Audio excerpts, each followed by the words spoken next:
तो आज हम लोग एक नया चैप्टर स्टार्ट करेंगे जिसका नाम है एक लेख और एक पत्र, जिसको लिखे हैं भगत सिंह।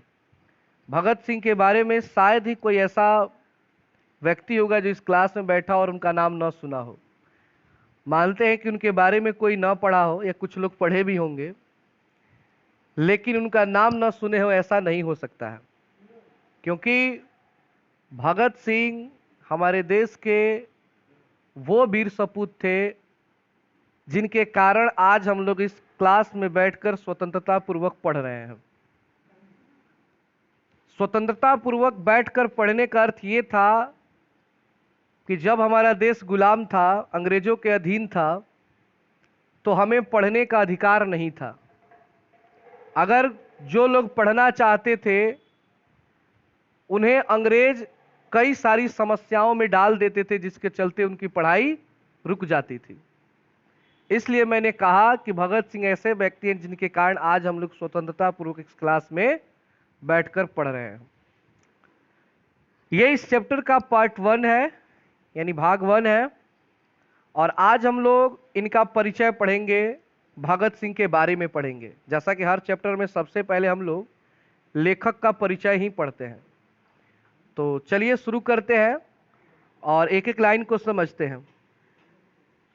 यहाँ पे आप एक चित्र देख सकते हैं, जो भगत सिंह का ये चित्र है।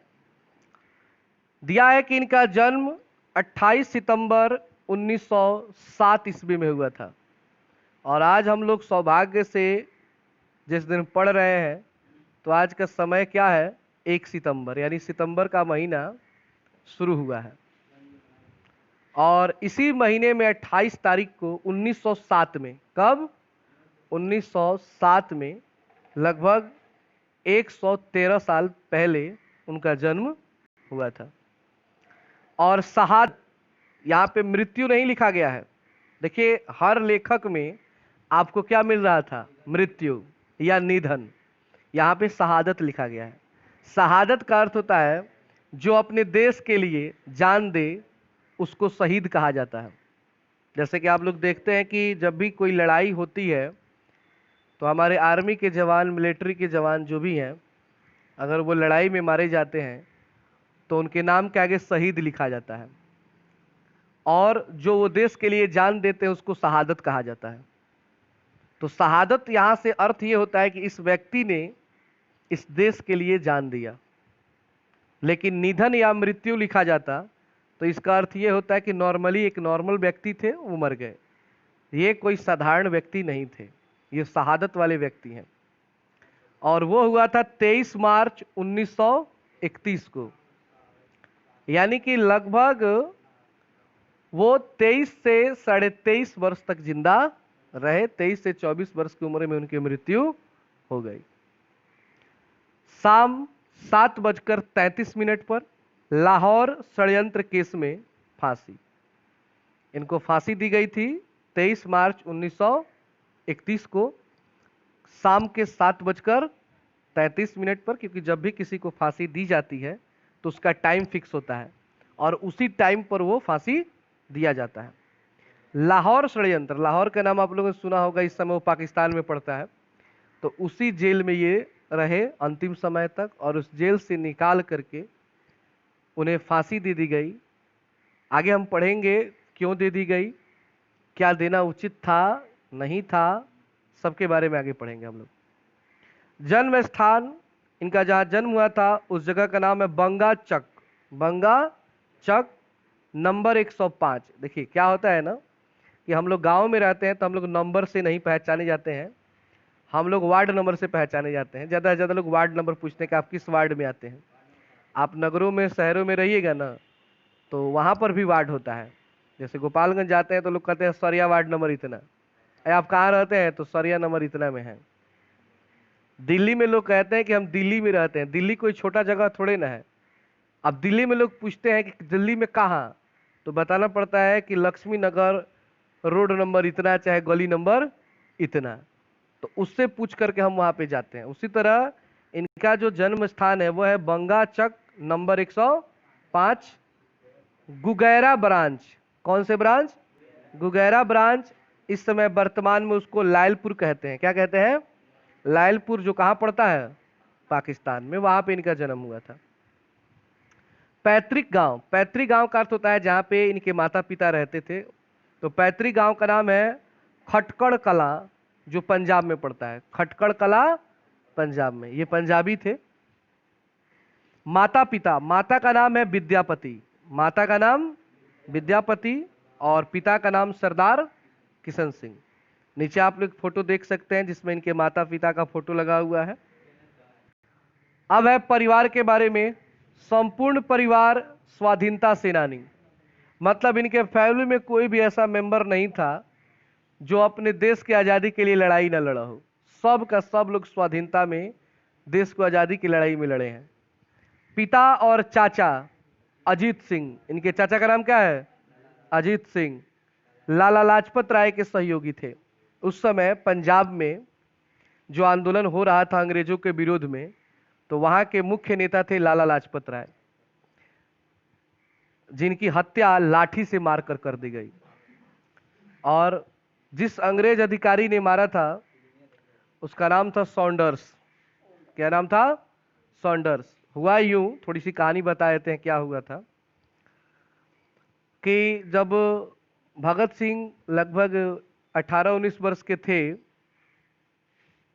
तो जालियांवाला बाग हत्याकांड हो चुका था, जो आप लोग जानते हैं। 1919 में पंजाब में जो जालियांवाला बाग हत्याकांड हुआ था, जिसमें हजारों लोगों की हत्या जनरल डायर ने कर दी थी।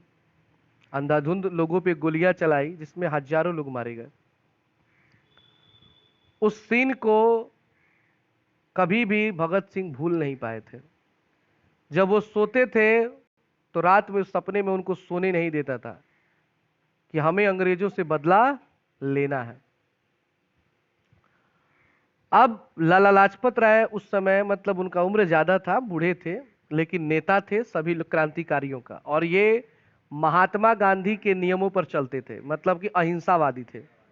ये भी कहते थे कि हमें अंग्रेजों को यहां से भगाना है, आंदोलन करना है, लेकिन हमें युद्ध करके नहीं, हमें शांति से अहिंसा के मार्ग पर चलकर इन्हें यहां से भगाना है। लेकिन भगत सिंह ऐसे विचार के नहीं थे। शुरू में उनको लगा कि हाँ ठीक है, ये भी रास्ता अच्छा अगर बिना मारपीट किए, लेकिन बाद में उन्हें अच्छा नहीं लग रहा था, इससे अंग्रेज जाने वाले नहीं है। तो एक बार निवेदन करने गए लाला लाजपत राय से भगत सिंह कि मुझे आप आदेश दीजिए कि मैं अंग्रेजों का पर्चा बांटूं, मतलब पर्चा पे लिखवा के इनका विरोध करूं कि अंग्रेज वहां से वापस जाओ, उनका विरोध करूं।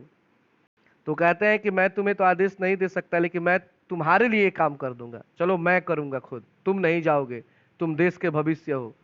अगर तुम्हें कुछ हो जाएगा तो आने वाली पीढ़ी, आने वाला समय, इस देश को कौन संभालेगा? मैं तो बूढ़ा हो चुका हूं।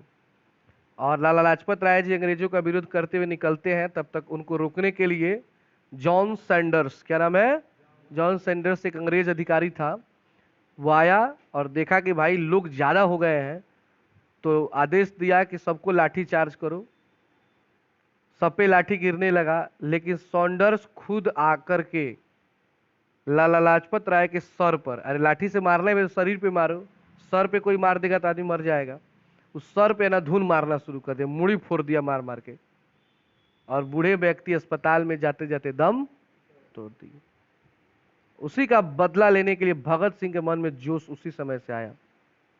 चंद्रशेखर आजाद से मिले, क्योंकि उससे पहले चंद्रशेखर आजाद फेमस हो चुके थे पूरे भारत में। भगत सिंह जितना फेमस नहीं थे, उतना फेमस चंद्रशेखर आजाद थे, और दोनों का उम्र लगभग एक ही था, लेकिन उनको बड़े भाई मानते थे भगत सिंह। चंद्रशेखर आजाद का एक पार्टी था HRA, क्या नाम था? HRA, Hindustan Republican association. उस पार्टी को ज्वाइन किए भगत सिंह। उनसे ये बातें बोली, भगत सिंह बोले, चंद्रशेखर आजाद तो खुद गर्म मिजाज के व्यक्ति थे, बोले कि चलो सॉन्डर्स को मार दिया जाए। प्लानिंग बना, लेकिन भगत सिंह में एक गुण था कि वो किसी का हत्या करना नहीं चाहते थे। चाहते थे कि बदला लिया जाए किसी और तरीके से, लेकिन बदला, ये मार पीट वाला काम वो भी नहीं चाहते थे शुरू में। चंद्रशेखर आजाद थोड़े थे, लेकिन वो उस टाइप के नहीं थे। फिर भी प्लानिंग बना और राजगुरु भगत सिंह जॉन सैंडर्स को मारने के लिए गए और उन्हें गोली मार दिया। जैसे ही ऑफिस से वो बाहर निकला, गोली मार दिया गया, वो मर गया। लेकिन समस्या ये है कि हर जगह पे कुछ ऐसे लोग होते हैं जो अपने आदमी को ही फंसा देते हैं। तो इनका ही ग्रुप का एक आदमी था जो सारा रिपोर्ट अंग्रेजों को देता था, और धीरे धीरे पूरा एचआरए पार्टी समाप्त हो गया। मतलब एक एक करके अंग्रेजों ने सबको मार दिया। बस एक व्यक्ति के होने से, कहने को दोस्त था लेकिन सबको बताया जाता था कि इस समय कहां पे कौन लोग हैं। अंग्रेज जाते थे और उनको गिरफ्तार कर लेते थे, मार देते थे। तो कुछ आजादी मिलने में अगर देरी हुई तो कुछ लालची व्यक्तियों के कारण, धोखाबाजों के कारण भी लेट हो गया, नहीं तो बहुत पहले आजादी मिल गई होती। और उस आजाद भारत में भगत सिंह और चंद्रशेखर आजाद भी देखे होते। उनका स्वप्न था कि हम आजाद भारत को देखें, नहीं देख पाए, कुछ बरस पहले चल बसे। तो वहीं लाला लाजपत राय के सहयोगी थे चाचा अजीत सिंह और उनके पिता किशन सिंह। यहां पे आप पिक्चर देख सकते हैं, ये लाला लाजपत राय जी का पिक्चर है। इनको पंजाब केसरी भी कहा जाता है। और उनके बगल में जो पिक्चर आप देख रहे हैं, ये उनके चाचा अजीत सिंह का पिक्चर है। आगे है, अजीत सिंह को मांडले जेल में देश निकाला दिया गया था। किस जेल में भेजा गया था उनको? मांडले जेल में। और उनको देश निकाला मतलब हिंदुस्तान से बाहर करके किसी दूसरे जगह पे रखा जा रहा था, सुनसान जगह पे। क्योंकि ये अंग्रेजों का क्या करते थे? विरोध करते थे। और जो भी अंग्रेजों का विरोध करते थे, अंग्रेज उन्हें पसंद नहीं करते थे। बाद में विदेशों में जाकर मुक्ति संग्राम का संचालन करने लगे। छोटे चाचा सरदार स्वर्ण सिंह, ये तो बड़े चाचा थे अजीत सिंह, छोटे चाचा का नाम क्या है? सरदार स्वर्ण सिंह भी जेल गए। और जेल की यातनाओं के कारण, यातना मतलब कष्ट, 1910 में उनका निधन हो गया। निधन मतलब मर गए। मतलब इतना ना अंग्रेज कष्ट देते थे ना, खाना ठीक से नहीं देते थे, दिन भर पिटाई एकदम जानवरों की तरह करते थे। तो आदमी कैसे ज्यादा दिन तक जीवित रह सकता है?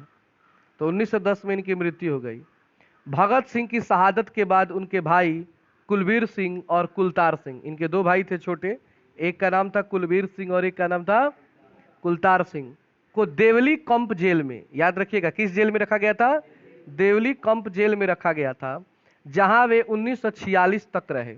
मतलब देश की आजादी के टाइम में वो कहाँ रहे? जेल में ही रहे। मतलब मरे नहीं, लेकिन जेल में 1946 तक रहे। जब अंग्रेज यहां से 1946 में जाने लगे, तब उनको जेल से, जितने भी क्रांतिकारी थे सबको जेल से क्या किया गया? इज्जत के साथ बाहर निकाला गया। पिता अनेक बार जेल गए थे, और जो इनके पिता थे किशन सिंह, वो भी कई बार जेल गए थे। तो मतलब पूरा खानदानी था ये। देश की आजादी के लिए मर मिटने का जो जुनून था, वो खानदानी था, जो बहुत कम लोगों में पाया जाता है। अब इनके शिक्षा के बारे में बात होगी। पहले 4 साल की प्राइमरी शिक्षा अपने गांव बंगा में, गांव का नाम क्या है? बंगा। 4 साल अपनी प्राइमरी शिक्षा मतलब 5वां तक कहां पढ़े ये? गांव में। फिर लाहौर के डीएवी स्कूल से वर्ग 9 तक की पढ़ाई की। और 9वां तक डीएवी स्कूल, आज भी डीएवी स्कूल चलता है, जिसकी स्थापना किसने की थी? दयानंद सरस्वती ने की थी। तो डीएवी स्कूल में 9वां क्लास तक पढ़ाई किए। बाद में नेशनल कॉलेज लाहौर में एफए किया और बीए के दौरान पढ़ाई छोड़ दी। मतलब ग्रेजुएशन कर रहे थे बीए, उसी समय इन्होंने पढ़ाई क्या कर दी? छोड़ दी, और क्रांतिकारी दल में शामिल हो गए। क्योंकि उसी समय जालियांवाला बाग हत्याकांड हुआ, तब उन्होंने पढ़ाई लिखाई सब छोड़ दिया और सोचा कि अब पढ़ने लिखने से कुछ होगा नहीं, अब जवाब देना पड़ेगा इन अंग्रेजों को। प्रभाव, अब प्रभाव इन पर किस व्यक्ति का पड़ा था सबसे ज्यादा?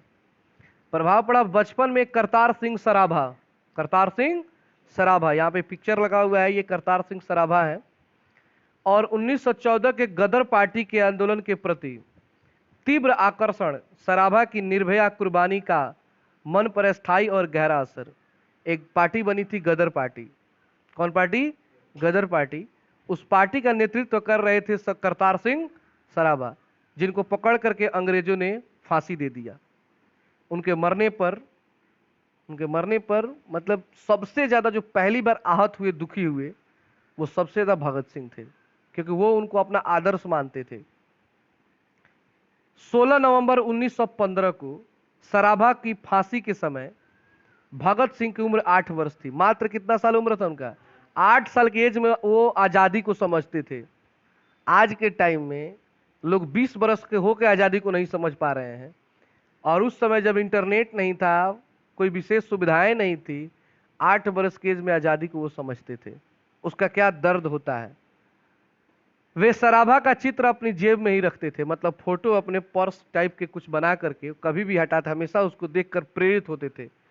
ये भी तो नौजवान थे जिन्होंने अपने देश के लिए जान दे दिया। अब है गतिविधियां। 12 वर्ष की उम्र में जालियांवाला बाग की मिट्टी लेकर क्रांतिकारी गतिविधियों की शुरुआत। बताए ना कि सबसे पहले उनके मन में अगर देश के प्रति जोश जागा तो कब जागा था? जब जालियांवाला बाग 1919 में हुआ था। तब से इनके अंदर जोश आ गया कि अब बैठने से काम चलने वाला नहीं है। 1922 में चौरा चौरी कांड के बाद 15 वर्ष की उम्र में कांग्रेस और महात्मा गांधी से मोह भंग। इसको समझिएगा। 1922 में एक कांड हुआ, चौरा चौरी कांड, उत्तर प्रदेश में। एक रेलवे स्टेशन है जिसका नाम है चौरा चौरी, उत्तर प्रदेश में पड़ता है।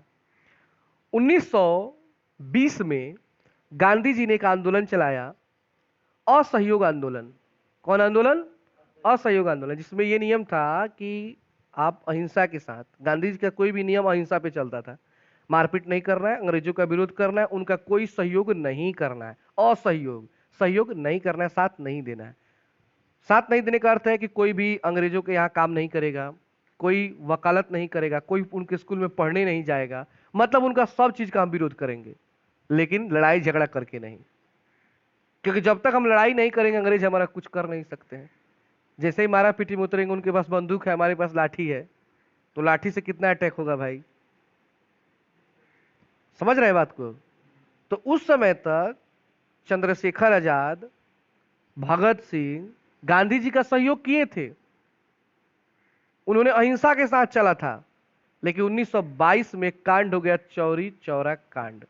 उसमें हुआ यूं कि कुछ अंग्रेज सिपाही ट्रेन से जा रहे थे और कुछ जो असहयोग आंदोलन में शामिल थे, जोश में आकर के कुछ नौजुवक काफिलों की तरह उस ट्रेन में आग लगा दिया, पूरे सबको जला दिया गुस्सा में आकर के।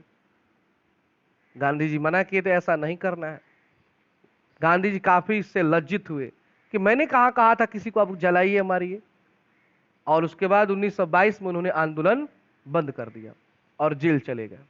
क्योंकि टोटल का टोटल केस किन पे बना भाई? जो नेता होता है केस उसी पे बनता है। क्योंकि लड़ाई जब होती है तो युद्ध राजा जीतता है और हारता है तो राजा ही हारता है। लड़ते तो सेना है, लेकिन हार और जीत का सम्मान किसको दिया जाता है? जो उसका मेन लीडर होगा, नेता होगा, उसको दिया जाएगा। गांधी जी जेल चले गए, आंदोलन बंद हो गया। ये बात भगत सिंह, चंद्रशेखर आजाद जैसे कई नौजुवकों को बहुत बुरा लगा था। क्योंकि उस समय अंग्रेज लगभग देश को छोड़ने वाले थे उसी समय, उस आंदोलन से डर करके। क्योंकि पहला ऐसा आंदोलन था जिसमें पूरा भारत साथ दिया था, एक साथ, पुरुष महिला सब कोई थे।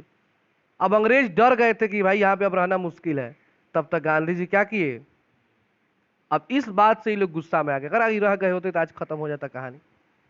तभी से ये लोग गांधी जी से मोह भंग, यहां पे लिखा है कि कांग्रेस में गांधी जी थे, महात्मा गांधी से मोह भंग। मोह मतलब मोह माया छूट गया। अब इनका सिद्धांत पर नहीं चले के, अपनी के आपन सिद्धांत अब एकदम हथियार उठावल जाई आ सारा जना के दागल जाई। ओकरा पहले लोग हथियार ना उठैले रहे।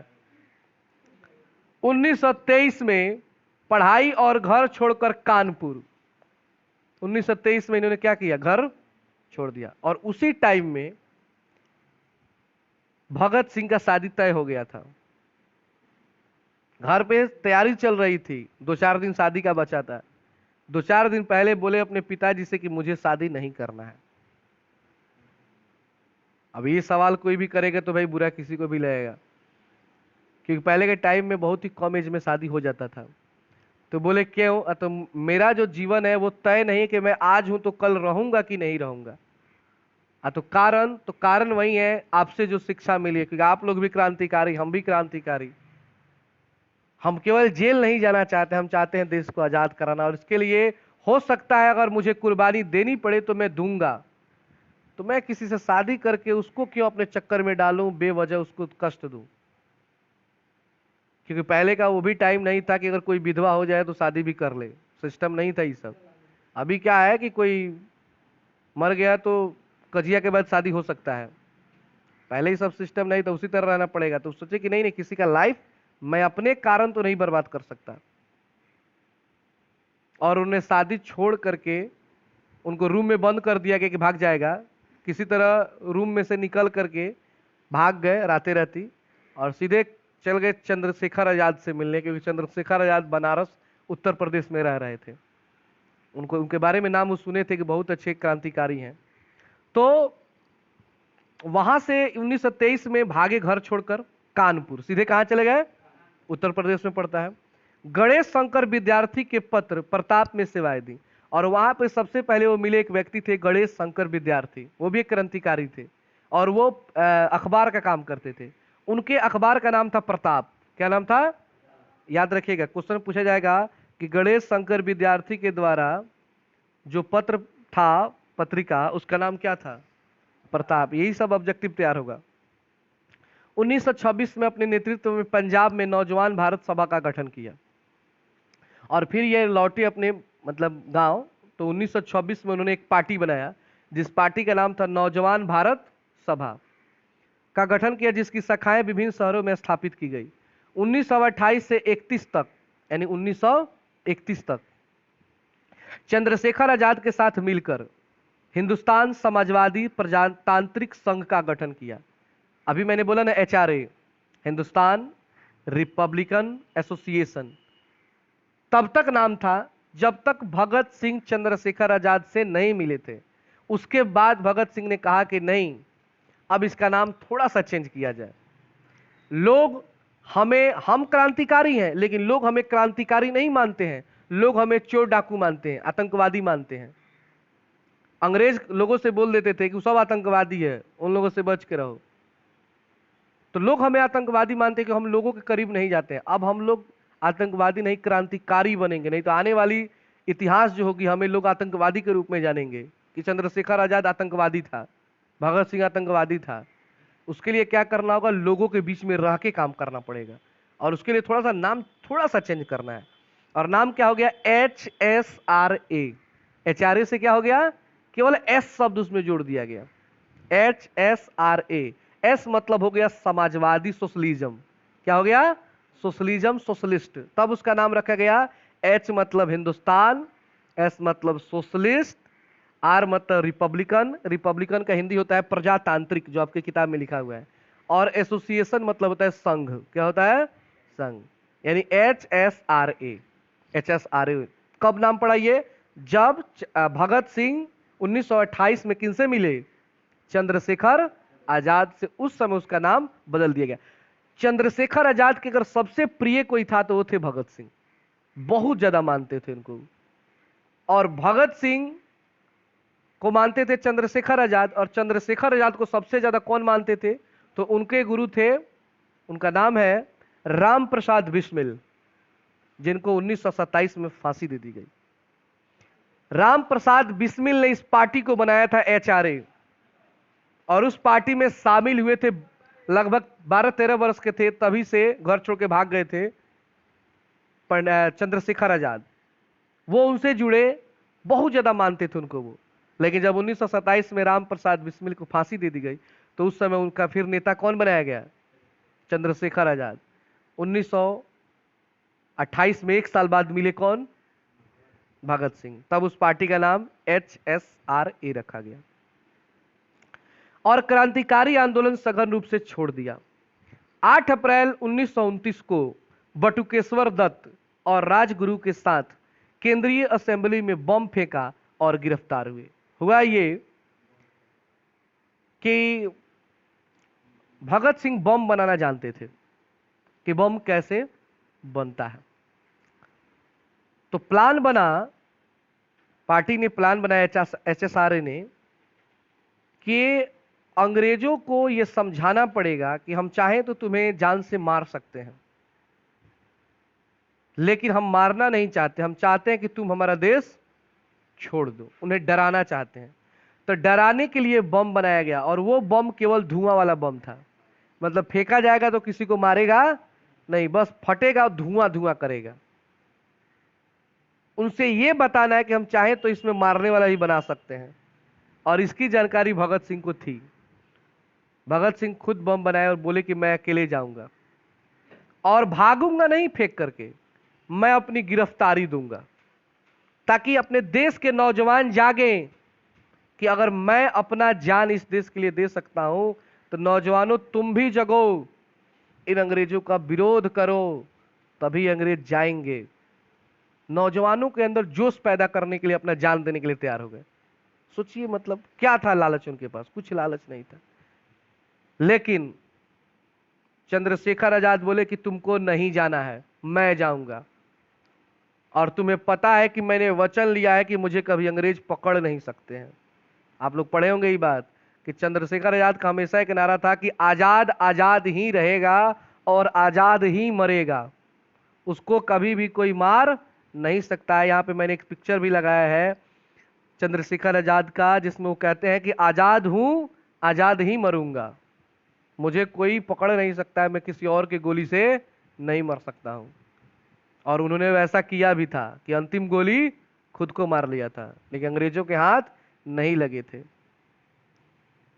अंग्रेज इतना उनसे डरते थे कि वो मर गए थे, फिर भी उनके लाश के पास कोई डर के मारे जा नहीं रहा था, कहीं जिंदा मत हो, उठ के मारना मत शुरू कर दे। चारों ओर से घेरे, डर डरे कोई जा नहीं रहा है, जबकि वो मर गए हैं। तब दूर से सब कोई गोली मारता है मरने के बाद कि मैं जिंदा तो नहीं ना है। जब पूरा संतुष्टि हो जाता है कि भाई अब शरीर हिल नहीं रहा है, तब धीरे धीरे जाकर उनको छू रहा है। वहां पे भी डर है, इतना ज्यादा खौफ बना दिए थे अपना अकेले। तो कहते हैं कि भगत सिंह तुमको नहीं जाना है, मैं जाऊंगा। भगत सिंह कहते हैं नहीं भैया, हम जाएंगे, आप नेता है, आपकी जरूरत है, आप हैं तो पार्टी है, आप नहीं रहेंगे पार्टी समाप्त हो जाएगी। कहते हैं कुछ नहीं होगा, तुम्हें पता है मैं नहीं पकड़ा जाऊंगा, आज तक मैं कहीं नहीं पकड़ा गया हूं, तो अब क्या पकड़ा जाऊंगा। लेकिन भगत सिंह उनकी बात नहीं मानते, कहते नहीं मुझे जाने दीजिए। तब वो कहते हैं कि देखो बम फेंक रहे हो लेकिन वहां पे रुकना नहीं। कहते हैं वहां पे तो कह देते हैं ठीक है चले आएंगे, लेकिन उनके मन में है कि भागेंगे नहीं। अब उनके साथ में जाते हैं बटुकेश्वर दत्त और राजगुरु। वो कहते हैं नहीं भाई अकेले मत जाओ, हम भी चलेंगे तुम्हारे साथ। यहाँ पे मैंने एक पिक्चर लगाया है, बीच में भगत सिंह है, इधर ये राजगुरु है और ये बटुकेश्वर दत्त है। तो तीनों आदमी है, ये तीनों आदमी गए कहां पर? असेंबली में, जहां पे अंग्रेजों की मीटिंग चल रही थी, वहीं पे बैठे हुए थे, और वहां पे बम फेंकना इन्होंने बीच में, जहां पे लोग नहीं थे, बीच में जहां पे खाली जगह था। धुआं धुआं हो गया, भागे नहीं, गिरफ्तार हो गए और उन्हें लाहौर जेल भेज दिया गया। अब कोई बम फेंका है, कोई मरा नहीं है, तो उसको फांसी थोड़े ना दिया जाना चाहिए। फांसी तब दिया जब कोई मरा हो। लेकिन अंग्रेज जानते थे रे ये बहुत खतरनाक आदमी है, सब किसी तरह इन लोगों को फांसी दे दिया, कहानी इन लोगों को खत्म। अंग्रेज थोड़ा सा भी गलती पे न चाहते कि इससे दिक्कत है तो उसको फांसी दे देते। अब कोई नियम कानून तो था नहीं, संविधान तो था नहीं, किस नियम के तहत ये होगा। उनका मन, और गलती तरीके से, गलती न होने के कारण भी अंग्रेजों ने उन्हें क्या दे दिया? फांसी दे दिया। मरते मरते उन्होंने कहा कि मैं ये जानता था कि अंग्रेज मुझे फांसी देंगे, लेकिन मुझे इस बात का कभी दुख नहीं है, मैंने जानबूझकर किया। क्यों किया? अगर इससे कुछ भी नौजवान, थोड़े से भी नौजवानों के अंदर अगर अपने देश के प्रति लगाव पैदा हो जाए तो मेरा ये जो शहादत है वो कामयाब हो जाएगा। और हुआ भी। उनके मरने के बाद कुछ ही दिन बाद चंद्रशेखर आजाद मारे गए, और पूरे देश के लोग, पूरे नौजवानों में वो जोश जगा कि उसके पहले सबके मन में था कि अंग्रेज तुम भी रहो, हम भी रहेंगे, तुम अत्याचार मत करो, बस हम ये नहीं कहते हैं कि तुम यहां से जाओ। उसके बाद से 1942 में आंदोलन चला। भारत, गांधी जी खुद इससे इतना दुखी हुए कि उन्होंने आंदोलन चलाया, भारत छोड़ो आंदोलन। यानी कि अंग्रेज अब तुमको यहां रहना ही नहीं है, अब देंगे कुछ नहीं, अब जाना पड़ेगा, पूरा पूरा कंप्लीट खाली करो। अंग्रेज लगे मैनेज करने, एक काम करते हैं, आप लोगों को कुछ अधिकार देते हैं। गांधी जी बोले अब अधिकार नहीं चाहिए, अब तुम लोगों को जाना पड़ेगा, कंप्लीट जाओ, क्योंकि बेवजह तुम लोगों को फांसी दे रहे हो। और अंत में उन्हें 1947-46 में क्या हुआ, जाना ही पड़ा। तो देश अगर चाहे, पूरा युवा वर्ग चाहे, तो कोई भी बाहरी देश हमारे देश पर अधिकार नहीं कर सकता है। और आज भगत सिंह, चंद्रशेखर आजाद, बटुकेश्वर दत्त, राजगुरु जैसे लोगों की जो शहादत है वो कामयाब हुई। पहली गिरफ्तारी इनकी हुई थी अक्टूबर 1926 में दशहरा मेले में बम विस्फोट के कारण। नई 1927 में हुई। मतलब 1926 में क्या किए थे, दशहरा का मेला था, उसमें बम फेंक दिए थे। मारते नहीं थे किसी को ना, डरवान अंग्रेजों को डराते थे कि तुम भागो यहां से, नहीं तो हम जान से मार सकते हैं। क्योंकि जानते हैं हमारे देश में अंग्रेजों की संख्या कितनी थी, कितनी संख्या थी। पूरे भारत, पाकिस्तान और बांग्लादेश उस समय एक ही में था। इन 3 देशों को मिलाकर हिंदुस्तान था। कितने अंग्रेजों की संख्या थी उस समय पूरे तीनों देश में? 6000। मात्र कितने अंग्रेज थे यहां पे? और हमारे देश की आबादी थी 40 करोड़।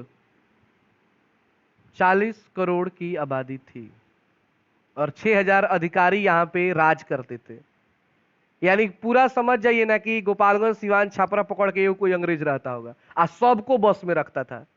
हम लोग कितने सीधे साधे थे, कितने बुर्बक थे, इससे पहचान आता है। 6000, इतना बड़ा देश, 3 गो देश पे कब्जा कर रहे थे। इतना ही दूरी में एगो रहता होगा और सबको कंट्रोल करता था, सबको ही नौकर की तरह काम करता था। एक हाथ थापड़ और 10 लोग मार देते तो वहीं पे दरे पे समाप्त है। लेकिन लोगों के पास ये दिमाग नहीं था, लोगों के अंदर जोश नहीं था। लोग मान लिए थे कि जीवन यही होता है, गाय भैंस की तरह खटो, दिन भर कमाओ खाओ, यही सोच लिए थे। उन्हीं के अंदर जोश जगाए ऐसे वीरों ने कि नहीं, ऐसे नहीं, ये जिंदगी नहीं है, ये गुलामी है। क्योंकि लोगों को तो गुलामी का अर्थ भी पता नहीं था, उसका भी ज्ञान इन्हीं लोगों ने करवाया, पढ़े लिखे लोगों ने। इसलिए कहा जाता है कि पढ़ाई लिखाई केवल नौकरी के लिए नहीं, कमाने के लिए नहीं, बल्कि अपने जानकारी के लिए, अपने अधिकारों के लिए भी की जाती है कि हम क्या हैं, मनुष्य हैं तो हमारे क्या अधिकार हैं। उसके बाद है कृतियां, मतलब इन्होंने कौन कौन से कविताएं और कौन कौन सी कहानियां लिखी हैं, इसको विशेष करके याद करिएगा, क्योंकि इसी में से देता है कि इसको किसने लिखा है। ठीक है ना, जैसे कि उन्होंने लिखा पंजाब की भाषा तथा लिपि समस्या, लिखे थे हिंदी में 1924 में। 1924 में इनका पहला कहानी जो आया था वो था पंजाब की भाषा तथा लिपि समस्या। दूसरा था विश्व प्रेम। क्या था ये? कलकत्ता के मतवाला 1924 में छपा था। मतवाला नाम का एक प्रेस है, मतलब एक अखबार है, उसमें 1924 में लेख छपा था। फिर तीसरा है युवक, ये कब छपा है? 1924 में ही। मैं नास्तिक क्यों हूं, ये कब छपा? 1930 से 31 में।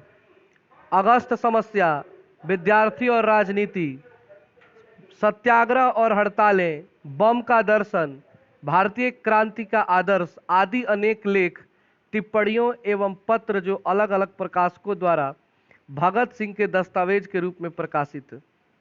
सतीश चंद्र सान्याल की पुस्तक बंदी जीवन और डॉन बीन की आत्मकथा का अनुवाद, जेल डायरी भी लिखी और निम्नांकित 4 पुस्तकें भगत सिंह के द्वारा लिखी बताई जाती हैं जो अप्राप्य हैं। समाजवाद का आदर्श, आत्मकथा, भारत में क्रांतिकारी आंदोलन का इतिहास और मौत के दरवाजे पर। इतने पुस्तकों को, इतने कविता और कहानियों को उन्होंने लिखा था। इतने कम एज में ये सब हो चुका था। कहानी, कविता लिखना, देश के लिए लड़ाई लड़ना, पढ़ाई लिखाई करना, सारा काम हो चुका था। मात्र एज कितना था? 23 वर्ष।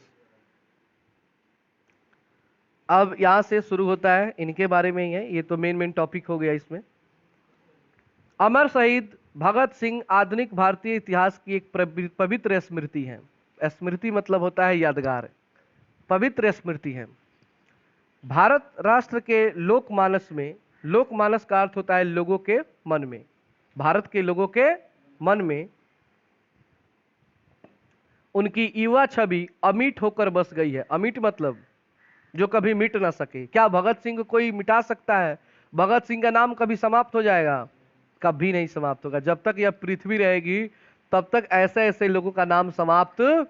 गांधी जी का फोटो देखते हैं, कभी समाप्त होता है?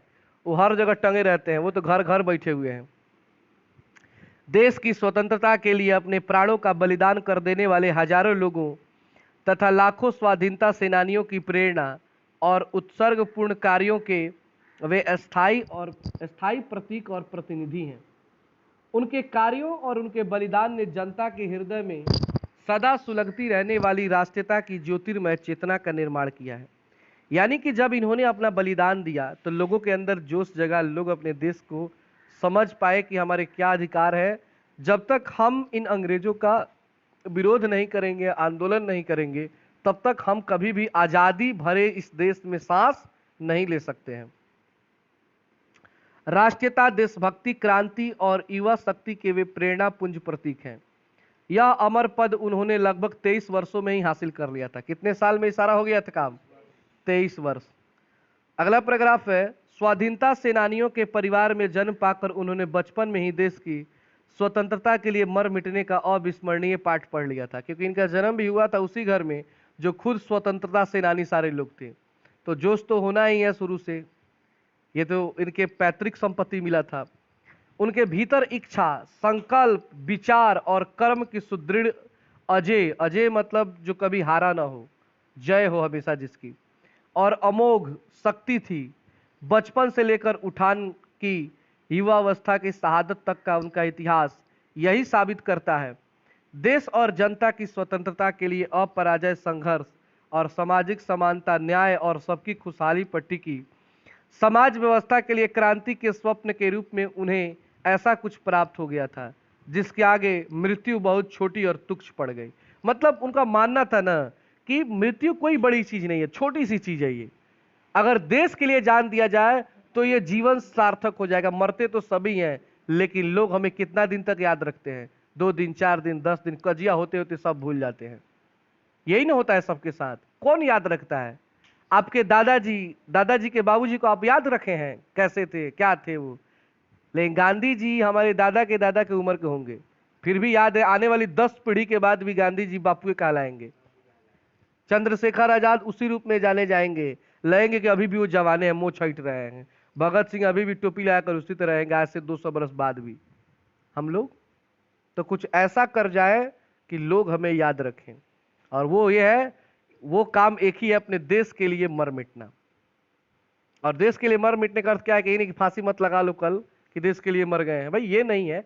जब वैसी स्थिति आए, वैसा समय आए और तुम्हारी जरूरत हो, तो उस समय जो मरना होता है वो होता है देश के लिए मरना। ये नहीं कि पंखा से लटक गए और लिख के मर गए कि देश के लिए मर गए हैं, तो उसे मूर्ख कहा जाएगा। नश्वर जीवन का अर्थ होता है नाश होने वाला जीवन। हमारा जीवन क्या है? नश्वर जीवन है। एक न एक दिन क्या हो जाएगा? नाश हो जाएगा। सारे लोग या तो दफना दिए जाएंगे या जला दिए जाएंगे, 2 ही काम होता है अपने अपने धर्म के अनुसार। या तो दफना दिए जाएंगे या जला दिए जाएंगे। कोई है जो इसमें अमर होके आया है, जो यहाँ पे धरती पर अनंत काल तक रहेगा? बस एक एक दिन कम हो रहा है, जब बुलावा आ जाए चल देना है उधर। आजकल हमारे पास पुल के पास बहुत लोग जा रहे हैं। महिमामय मूल्यबोध के चलते ही उन्होंने हंसते हंसते फांसी का फंदा अपने गले लगा लिया और झूल गए। सचमुच वे उस पथ पर बढ़े जिसके आगे राह नहीं थी। मतलब सबको अगर फांसी होता होगा तो कितना डर होता होगा, सुन के ही आदमी कांप जाता होगा कि मेरा अब लटकाया जाएगा, मेरा व्यवस्था चालू हो गया है। लेकिन जब इन लोगों को पता चला कि हमें फांसी होने वाली है, तो उस रात को ये तीनों आदमी पार्टी किए थे, जश्न मनाए थे कि आज हम लोग देश के काम आएंगे, देश हमें याद रखेगा। अगर वो उस दिन नहीं मरे होते तो शायद उन्हें कोई याद नहीं भी रखता। ये भी बात सत्य है। उन्हें भी पता था कि मुझे आने वाली पीढ़ी याद रखेगी, नाम के लिए, अपने देश के लिए। और जब उन्हें फांसी लगने वाली थी तो परिवार के लोग मिलने जाते हैं। कुछ समय पहले उनकी माँ भी गई थी। माँ बाप, कोई भी किसी का अगर बेटा मरेगा, वो भी जवान बेटा मरे तो लगेगा। तो माँ उनकी रोने लगी तो मना करते हैं कि माँ अगर तुम रो रही हो तो समझ जाना मेरा शहादत बेकार हो जाएगा, तुम्हें हंसना है। तो बोलती है कैसे कोई हंस सकता है? उस सीन को अगर आप देख लें तो मतलब आपकी स्थिति खराब हो जाएगी। कोई कोई फिल्म में बनाया देता है कि इतना मतलब लगता होगा उस समय कैसे बीता होगा उन लोगों पे। ये तो मतलब कल्पना ना है कि ऐसे हुआ होगा, उस समय क्या लगा होगा, रियल फीलिंग क्या होगी। तो शायद उन्होंने ये बात कहा था, लिखा भी गया है कि अगर मेरे और भी बेटे होते तो मैं चाहती हूं कि मेरे और जो बेटे हैं वो भी इस देश के लिए क्या करें, अपने आप को त्याग दें, अपने देश के लिए अपना जान दे दें। मुझे इस बात पर गर्व होगा। आज उनकी मां का नाम हम लोग पढ़ रहे हैं, क्यों पढ़ रहे हैं? भगत सिंह के कारण, कि ऐसे संतान से कई पीढ़ियां तर जाती हैं। आपको पता है, आज कोई भी एग्जाम होता है सरकारी नौकरी के लिए, एक छोटे से लेकर आईएएस का भी एग्जाम होता है, तो स्वतंत्रता सेनानी के परिवार से अगर हैं आप, अगर आपके खानदान का कोई भी आदमी स्वतंत्रता सेनानी होगा, स्वतंत्रता के आंदोलन के लिए लड़ाई लड़ा होगा, जान दिया होगा, जानते हैं कितना आरक्षण मिलता है? उतना आरक्षण किसी को नहीं दिया जाता है। अगर आपको 200 नंबर का परीक्षा है, 120 नंबर आता है तो आपका सिलेक्शन होता है, उनका 30 नंबर 40 नंबर आएगा तो उनका सिलेक्शन हो जाएगा। इतना का आरक्षण दिया जाता है, क्यों? क्योंकि इसके पूर्वज ने इस देश के लिए जान दिया था। तो भाई कुछ तो दो, सरकार ने लागू कर दिया, कुछ तो ऐसा मिलना चाहिए कि इसे गर्व हो अपने पूर्वजों पर, कि आज उनके कारण हम लोग सुख भोग रहे हैं।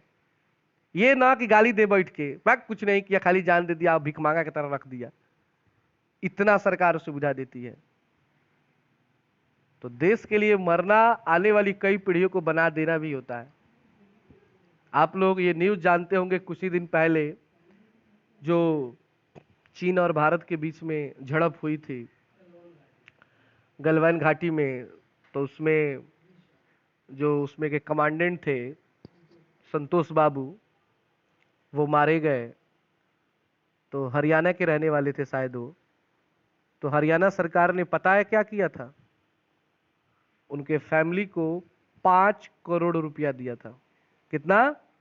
5 करोड़ का चेक। 27 कट्ठा का 1 बीघा होता है, करीब करीब उनको 50 से 54 कट्ठा जमीन, एकदम राजधानी के बीच में, जो अरबों का संपत्ति होगा। उसके बाद डायरेक्ट उनकी पत्नी को एसडीएम बना दिया गया। एसडीएम बनने के लिए पीटी, मेंस, इंटरव्यू, और वो भी रैंक ऊपर लाना पड़ता है।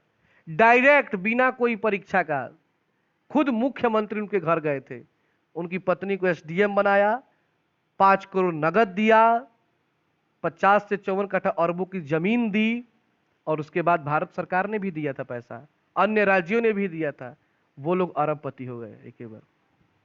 तो देश के लिए वो जान दिया एक व्यक्ति, अब उसका कोई खानदान मतलब रहेगा, उसके बाद उसका पेंशन मिलेगा। उसके जगह पर अगर किसी को नौकरी चाहिए उस विभाग में, तो घर के परिवार को और नौकरी मिल जाएगी। तो ऐसा होता है देश के लिए मर, एक तो अमर हो गए सब लोग, मतलब पूरा भारत जान गया संतोष बाबू, संतोष बाबू। नहीं मरते थे कौन जानता, आसपास के लोग, उतना धनी कोई कमाते उसमें। हाँ, दुख होता है कि भाई व्यक्ति, उस परिवार को दुख होगा कि व्यक्ति मर गया, वो कमी पूरा नहीं हो सकता। लेकिन जो स्थिति है कितनी शानदार हो गई होगी, कल्पना कर सकते हैं।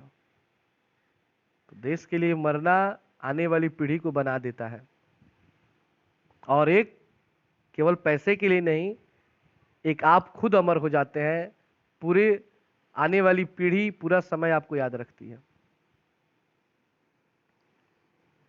भगत सिंह का विकास आरंभ से ही उद्देश्य के प्रति समर्पित एक प्रबुद्ध नौजवान के रूप में हुआ।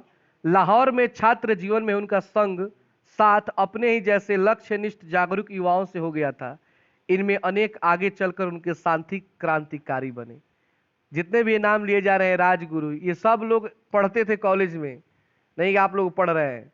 और चंद्रशेखर आगे चलकर आंदोलन कर दिए, तो उसमें सुजीत को बुलाएंगे, नीतीश को बुलाएंगे। अब सबको ही नहीं जाएगा, कुछ लोग को काम भी है घर पे, तो लोग ना ना इसको हमें मतलब नहीं। लेकिन बहुत दोस्त उनके साथ गए, चलो हम लोग भी देश के लिए लड़ेंगे। और सारे दोस्त मतलब मिलजुल कर रहते, तो सभी लोग फांसी पे चढ़ गए, लेकिन कभी उन्होंने इस चीज का कभी दुख नहीं जताया। एक जागरूक छात्र के रूप में उनकी दृष्टि देश दुनिया की हलचलों और गतिविधियों पर हमेशा बनी रही।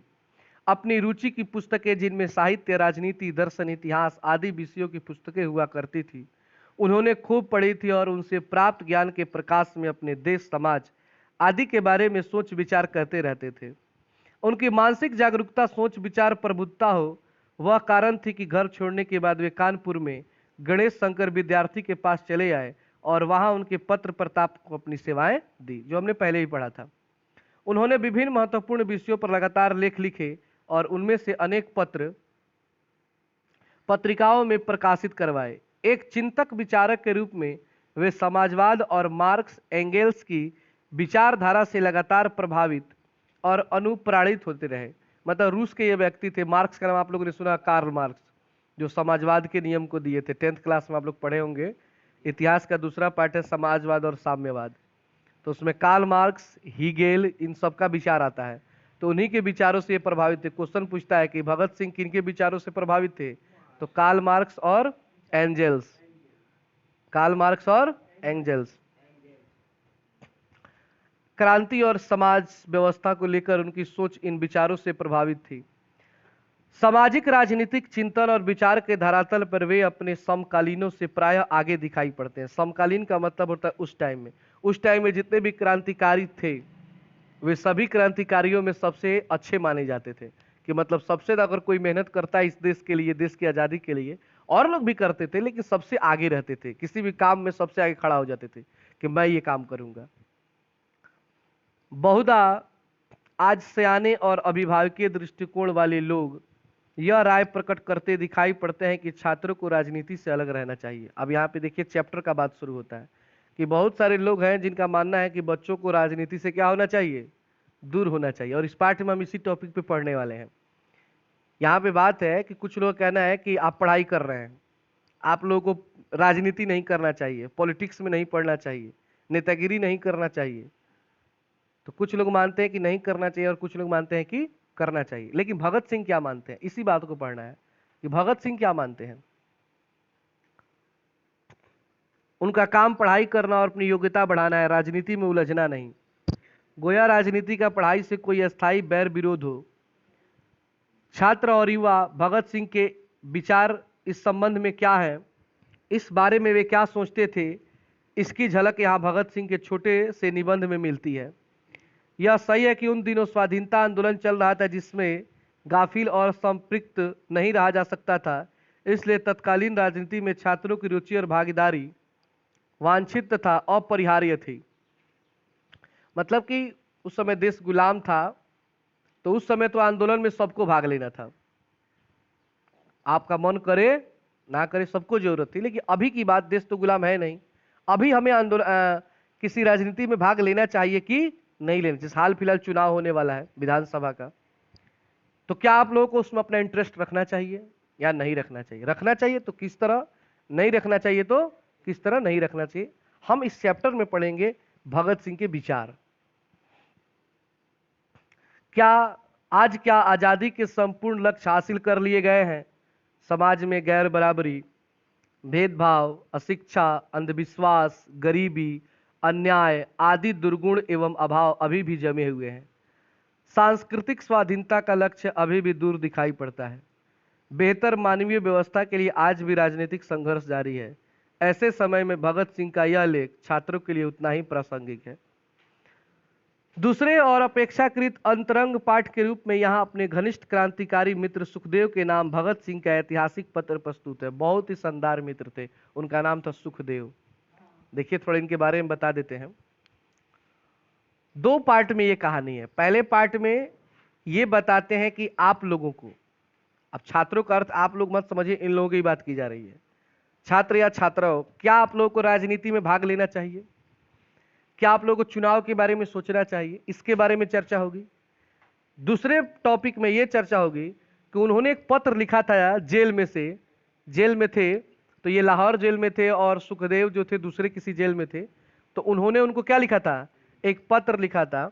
उसी पत्र की चर्चा, उसमें बहुत लंबा पत्र उन्होंने लिखा था, 5-6 पेज का है, बढ़िया से लिखे थे बैठ करके, और उसमें अपनी बातें लिखी। सुखदेव जो थे उनके बचपन के मित्र थे, किनके? भगत सिंह के। उनके गांव के, मतलब कि सुजीत और चंद्रशेखर है आसपास के, जो एकदम आसपास हो गांव के, एकदम बचपन में ही साथ में पढ़े लिखे बड़े हुए, लेकिन दोनों में बहुत ज्यादा मित्रता रहती थी। सुखदेव क्रांतिकारी थे लेकिन वैसे क्रांतिकारी नहीं थे जो भगत सिंह के मन में रहता था, लेकिन भगत सिंह के कारण वो भी उन्हीं की तरह बन गए। जब भगत सिंह ने घर छोड़ा तो वो भी घर छोड़ दिए। उनके घर वाले रोकते रह गए, नहीं मेरा दोस्त अगर क्रांतिकारी बन गया, अपने देश के लिए जान दे सकता है, तो मैं तो जरूर दूंगा। और दोनों आदमी मरे थे और दोनों आदमी को फांसी हुई थी। तो सुखदेव के नाम पत्र लिखते हैं, दूसरे टॉपिक में हम लोग पढ़ेंगे। तो वहीं कह रहा है कि दूसरा अपेक्षाकृत अंतरंग पाठ के रूप में यहां अपने घनिष्ठ क्रांतिकारी मित्र सुखदेव के नाम भगत सिंह का ऐतिहासिक पत्र प्रस्तुत है। क्रांतिकारी भी मनुष्य होते हैं जिनके पास भावनाएं और विचार होते हैं। क्या क्रांतिकारी मनुष्य नहीं होते हैं जी? उनके अपने फीलिंग्स नहीं होते हैं, उनको दर्द दुख नहीं होता है? उनको भी होता है, उनके मन में भी कुछ बातें होती है, उनकी भी अपनी कुछ सोच होती है। ऐसा थोड़े नहीं कि पत्थर के बने हुए उनके पास कोई फीलिंग्स ही नहीं है। उनको भी अपने परिवार से दूर होने में दर्द होता होगा, वे लोग भी रोते थे, उनको भी अपने परिवार की याद आती थी, लेकिन मजबूरी था कि देश के लिए परिवार को छोड़ना पड़ेगा। चंद्रशेखर आजाद दो भाई थे। चंद्रशेखर आजाद छोटे भाई थे, उनके एक बड़े भाई थे। माँ बाबूजी मजदूरी कर करके उनको पढ़ाए। बड़ा भाई जब कमाने के योग्य हुआ तो बीमारी के कारण वो मर गए और चंद्रशेखर आजाद घर छोड़कर भाग गए। सोचिए उस माँ बाप पर क्या गुजरी होगी। दो दो बेटा होते हुए भी वो लोग निर्वंश हो गए।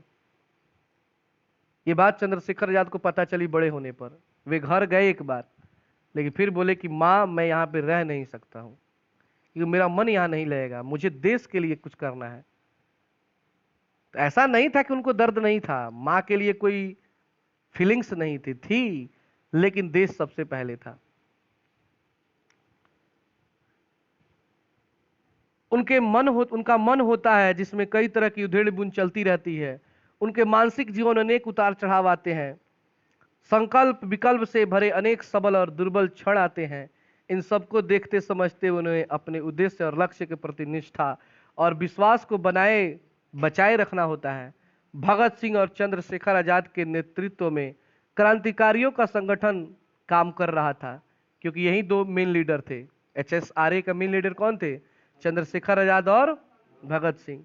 अपने साथियों के साथ लगातार अंतरंग संवाद कायम रखकर वे सच्चे अर्थों में उनसे अपनी मैत्री निभा सकते थे। मतलब कि सभी दोस्त मिलजुल कर रहते थे। उनके ग्रुप में जितना भी लोग काम करते थे, वो किसी को बड़ा या छोटा नहीं मानते, सबको एक समान, सबको एक ही साथ खाता था, एक बराबरी का सारा काम करते थे तथा जरूरी क्षणों में उनकी सहेज संभाल रख सकते थे। इस पत्र से भगत सिंह और सुखदेव के बीच के अंतरंग संवाद की एक भिक्षा पर झलक मिलती है कि दोनों के बीच क्या बातचीत होती है। नीचे आप देख सकते हैं, एक कविता टाइप का दिया गया, स्वतंत्रता पर लिखा गया है, और इसको एक अंग्रेज ने ही लिखा था, वाल्ट विटमैन। क्या नाम है उसका? Walt Whitman. और ये भगत सिंह के डायरी, भगत सिंह के द्वारा डायरी में लिखा गया है। उस डायरी से निकाल कर भगत सिंह का, मतलब लिखे थे भगत सिंह अपने डायरी में इस कविता को, लेकिन वाल्ट विटमैन ने उसको छपवाया था बाद में, कि मानना पड़ेगा ऐसे भी लोग होते हैं धरती पर। जिस जेल में वो थे ना, लाहौर में, उनको खाना नहीं दिया था, दिन भर नमक छीट छीट के पिटाई होता था कि तुम कबूल करो कि अंग्रेजों के तुम गुलाम बनोगे, लेकिन कभी वो चिल्लाए तक नहीं। अंत में जो पीटने वाला जेलर था रोने लगा। अरे इतना भी धरती पर कोई पत्थर जैसा पैदा होता है, दर्द सबको होता है, इसको इतना लालच दिया गया, इतना कष्ट दिया गया, सब का सब। केवल चंद्रशेखर आजाद और भगत सिंह के साथ ये नहीं था, सुखदेव, राजगुरु, सब कोई बर्दाश्त करता था। खाली हंसते थे, खूब पिटाते थे, खूब हंसते थे। दर्द होता होगा नहीं, लेकिन उनको दिखाना नहीं था कि हमारे अंदर दर्द भरा हुआ है, क्या कि मैं कमजोर नहीं हूं। कविता है, वे मृत शरीर नवयुवकों के जो शहीद जो झुल गए फांसी के फंदे से। यानी कि जो मृत शरीर आप लोग देखते हैं, मरा हुआ शरीर नवयुवकों का, जो फांसी से फंदे से क्या हो जाते हैं? लटक जाते हैं। वे दिल जो छलनी हो गए भूरे शीशे से, सर्द और निष्पंद जो वे लगते हैं जीवित है और कहीं। यानी कि भले ही उनके दिल छलनी छलनी कर दिए गए, उनको मार दिया गया, लेकिन आज भी कहीं ना कहीं वो क्या है? जीवित है, वो मरे नहीं है। और सही बात है, क्या ये लोग मरे हैं? अगर मरे होते तो शायद उनकी चर्चा आज, क्योंकि जो मर गया बीत गया उसकी चर्चा नहीं होती है, तो ये मरकर भी अमर हो गए।